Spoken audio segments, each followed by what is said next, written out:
Shalom, perkenalkan nama saya Nopara Helia Bursitapu. Saya mahasiswa STTP Anggur semester 7. Di sini saya akan menjelaskan tentang mata kuliah teori pembelajaran pendidikan agama Kristen. Yang pertama, kita masuk ke dalam definisi teori pembelajaran. Teori pembelajaran adalah seperangkat konsep dan kerangka kerja yang digunakan untuk menjelaskan bagaimana individu untuk memperoleh pengetahuan.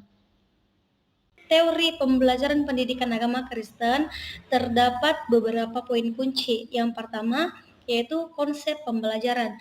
Dalam pembelajaran tersebut yang dilakukan oleh pendidik terdapat konsep yang tersusun sehingga dalam pembelajaran itu tersusun rapi ketika melakukan pembelajaran. Dan yang kedua, adanya penjelasan proses pembelajaran di mana pendidik menyampaikan proses pembelajaran apa saja yang dilakukan agar peserta didik memahaminya dengan baik. Dan yang ketiga, adanya prinsip dan kerangka kerja. Dan yang selanjutnya, adanya penerapan dalam konteks pendidikan, di mana melalui penerapan, contohnya evaluasi, di situ dapat kita mengetahui sejauh mana peserta didik tersebut memahami apa yang telah disampaikan oleh guru atau pendidik pada saat proses pembelajaran. Dan yang kelima adalah mampu beradaptasi dalam keanekaragaman siswa. Di sini dituntut bahwa selanjutnya kita akan masuk ke dalam pemahaman teori kognitif.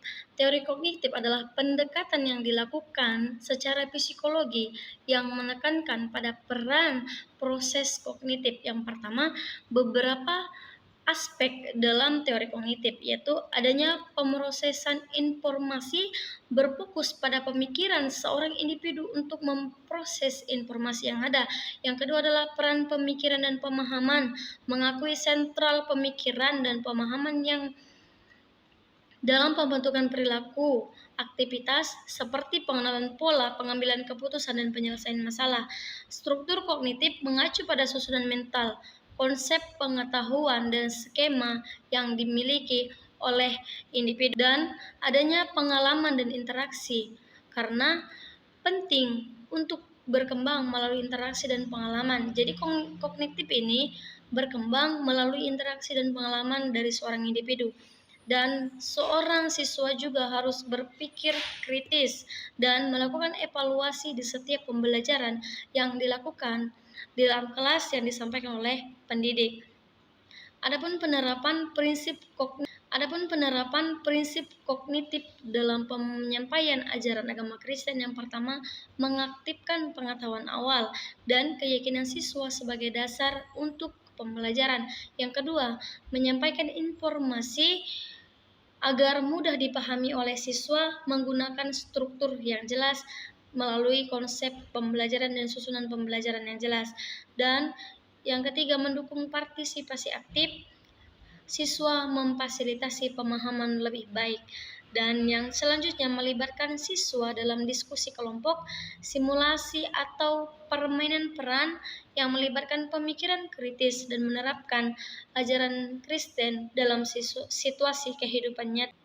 Dan yang terakhir adalah strategi pembelajaran yang mendorong pemikiran kritis dan analisis analogis dapat memperdalam pemahaman siswa. Strategi yang digunakan adalah mengadakan diskusi kelas yang berpusat pada pertanyaan filosofis dan etis yang berkaitan dengan ajaran Kristen. Tujuannya agar siswa berpikir mendalam tentang implikasi etis yang diajarkan.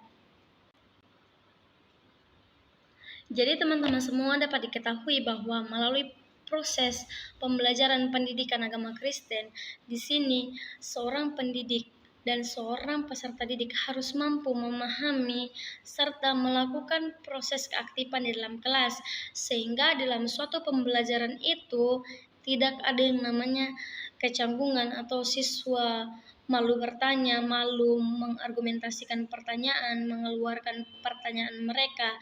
Jadi guru juga harus mampu untuk beradaptasi dengan siswa yang ada di kelas tersebut. Jadi ini yang bisa saya sampaikan tentang proses pembelajaran pendidikan agama Kristen. Kiranya apa yang saya jelaskan ini dapat bermanfaat bagi kita semua. Shalom, Tuhan Yesus memberkati.